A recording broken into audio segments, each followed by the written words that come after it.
Hey folks, just want to give you some feedback for Module 7 and 8. And I know I tend to ramble, so I'm going to try not to do that and keep this brief. So Module 7 is a lot of complicated material. Classical conditioning is one of the most difficult concepts to get. So remember, just watch my videos and read the book. See, this is me begging you. If you haven't read anything else, read the classical conditioning part, because it's just tough to get. I had to read that like 5 or 6 times. I had to have that explained to me multiple times for me to personally understand it a long time ago. So that's okay. Some of the stuff you don't get the first time or the second time. So just don't do it once and then hope it sticks and then think you're done if it doesn't. This is not easy material. So just a few reminders for classical conditioning. The unconditioned stimulus and unconditioned response, it's got to be a reflex. It's got to be something naturally occurring.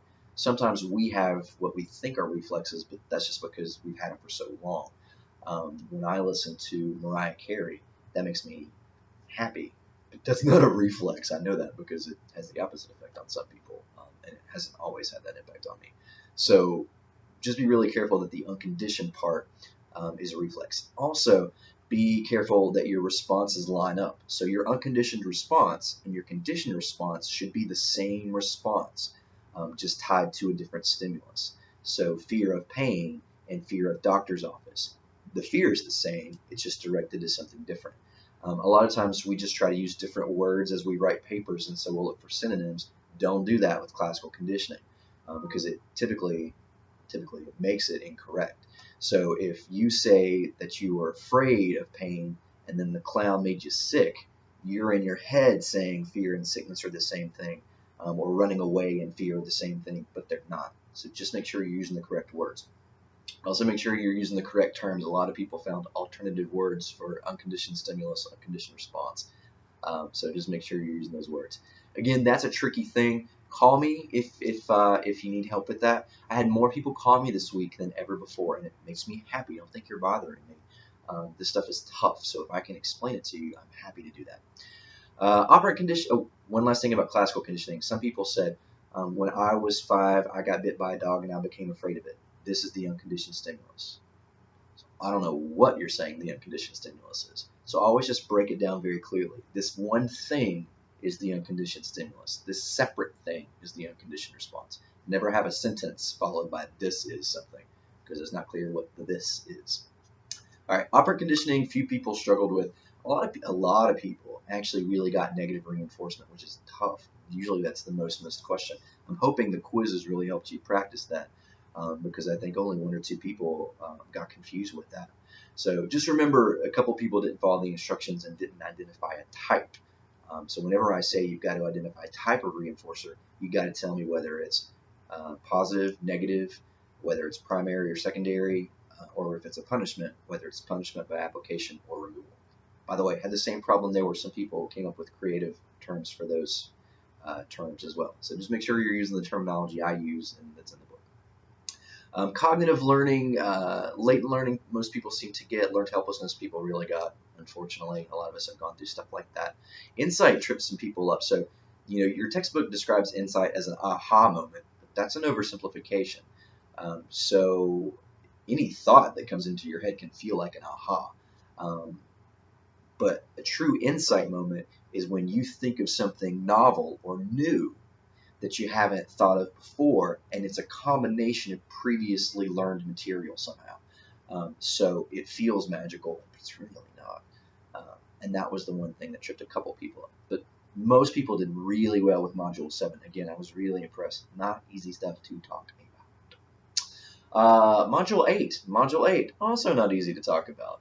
The epigenetic perspective is one that you really don't fully get into until graduate school. So we just kind of scratched the surface of it. If you struggle with it, that's okay. But again, call me and I'll explain stuff to you. So the biggest thing about epigenetic perspective that tripped people up, some people said nature versus nurture is the epigenetic perspective. That's the opposite of epigenetic perspective. So some people say that nature, your genes, your biology, determines who you are. Some people say it's just the environment, things that happen to you in your life that determine who you are. Some people say it's both. Nature affects you and nurture affects you. But none of that is the epigenetic perspective. The epigenetic perspective says genes impact you, the environment impacts you, but the genes and the environment are constantly impacting each other. So it's never the case that the genes cause this or the environment causes this, because it's all the same stuff. The best way to talk about that is in some of the examples I gave, where you talk about gravity in the womb, or you talk about the stress of your mother while she was pregnant with you.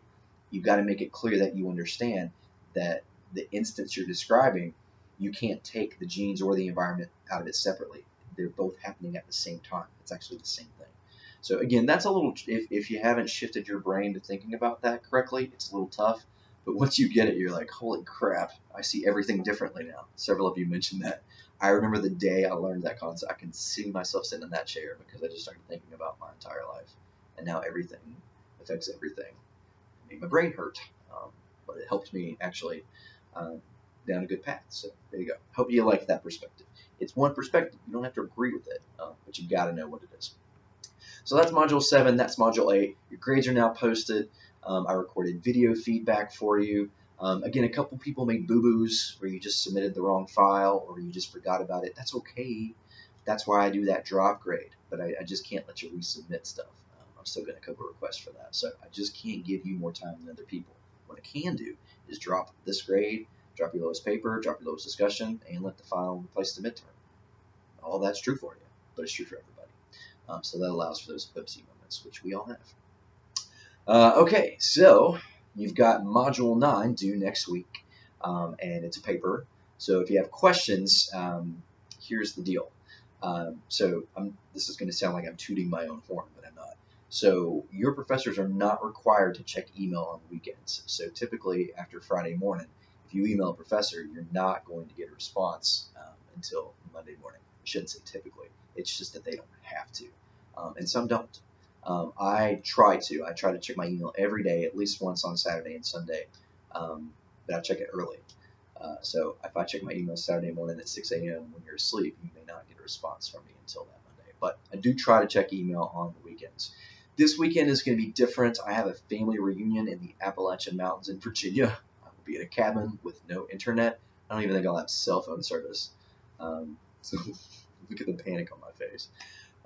So because of that, this weekend I will be completely unable to assist you in any way, shape, or form.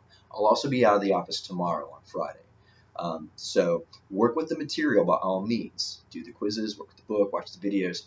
If you have questions, reach out to me on Monday, and I should be able to assist you. Shoot me an email Monday because technically I took that day off because I anticipate being very cabin fevery and not at all in shape to do some of the stuff I have to do here. But I will be checking my email on Monday, and I will absolutely be willing to talk to you via email about some of those questions and concerns. So just be patient with me as I don't check email this weekend. We're never required to, but I always try to. So just I appreciate your patience when I'm in the woods of Virginia.